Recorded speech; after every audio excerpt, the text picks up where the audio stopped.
Hello दोस्तों, आज की वीडियो में हम फिक्स्ड डिपॉजिट और म्यूचुअल फंड के बारे में बात करने वाले हैं कि दोनों में क्या क्या डिफरेंस होता है और आपके लिए दोनों में से कौन सा सही है।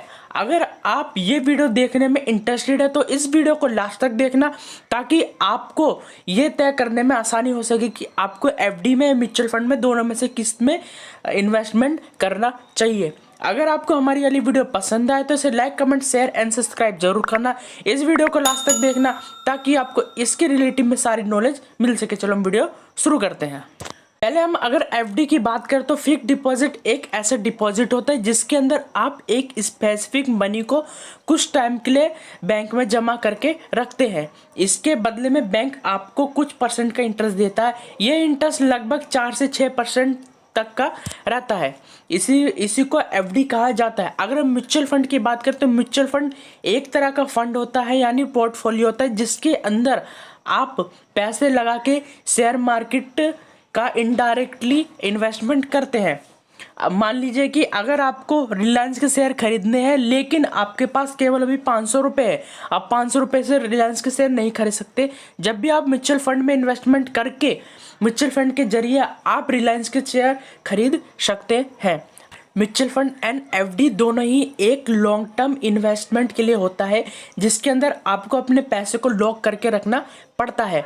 ये आपके फंड के या फिर आपके एफडी के ईयर्स के अकॉर्डिंग हो सकता है, ड्यूरेशन के अकॉर्डिंग हो सकता है। अगर आप अच्छा फंड चूज करेंगे तो आपका ये ड्यूरेशन 20 साल तक भी हो सकता है। दोनों के बीच में सबसे बड़ा डिफरेंस है शेयर मार्केट, यानी कि अगर आप म्यूचुअल फंड में पैसा लगाते हैं तो इनडायरेक्टली आप शेयर मार्केट में पैसा लगाते हैं, लेकिन अगर आप एफडी में पैसा लगाते तो आप शेयर मार्केट में पैसा नहीं लगाते, क्योंकि वो बैंक के पास जमा रहता है, बैंक आपको इंटरेस्ट देती रहती है। वहीं म्यूचुअल दूसरा सबसे बड़ा डिफरेंस ये होता है कि रिस्क, यानी कि अगर आप म्यूचुअल फंड में पैसा लगाते तो इनडायरेक्टली शेयर मार्केट में पैसा लगाता है, जिसकी वजह से आपका रिस्क बढ़ जाता है। लेकिन एफडी में जो आप पैसा एफडी में डालते हैं वो बैंक के पास रहने की वजह से वो आपको नो रिस्क रहता। तीसरा सबसे बड़ा डिफरेंस है बीटिंग इन्फ्लेशन रेट, यानी कि अगर आप फिक्स्ड डिपॉजिट में पैसा लगाएंगे तो आप इन्फ्लेशन रेट को कभी बीट नहीं कर सकते,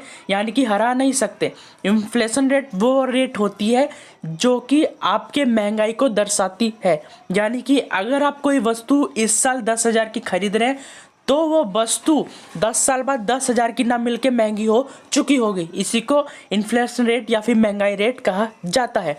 हमारे भारत का इन्फ्लेशन रेट इस टाइम पे एवरेज 8% तक चलता है, लेकिन हमारे जो एफडी में जो पैसा मिलता है आपको 6 से 7% का बहुत ज़्यादा मुश्किल से मिलता है। लेकिन अगर म्यूचुअल फंड की बात करें तो म्यूचुअल फंड में कम से कम तो 9% और ज़्यादा से ज़्यादा 18% तक इंटरेस्ट मिलता है, जिसकी वजह से आप म्यूचुअल फंड की मदद से इन्फ्लेशन रेट को बीट कर सकते हैं। चौथा और सबसे बड़ा आपका इन दोनों में डिफरेंस है लैक ऑफ नॉलेज। अगर आपको शेयर मार्केट की नॉलेज नहीं है तो आपको म्यूचुअल फंड में पैसा नहीं लगाना चाहिए, आपको एफडी में लगाना चाहिए। कंक्लूजन, यानी कि अगर आप एफडी में पैसा आपका है तो मान लीजिए कि आप इन्फ्लेशन रेट को बीट नहीं कर पाएंगे, लेकिन आप एफडी के पैसा जमा होने के साथ अगर आपने शेयर मार्केट की नॉलेज गेन की और एफडी के पैसे के जरिए आपने स्टॉक मार्केट में अपने म्यूचुअल फंड, स्मॉल कैश, इन सब चीज़ों में पैसा लगाया तो आप एफडी में होने वाले नुकसान को अच्छे से मैनेज करके इन्फ्लेशन रेट को बीट कर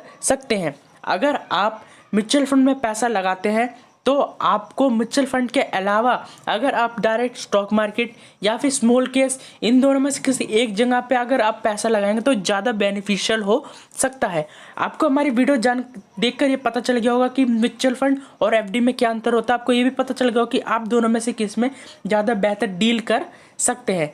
अगर आपको हमारी ये वीडियो अब तक पसंद आ रही है तो इसे like, comment, share and subscribe जरूर करना। Thank you.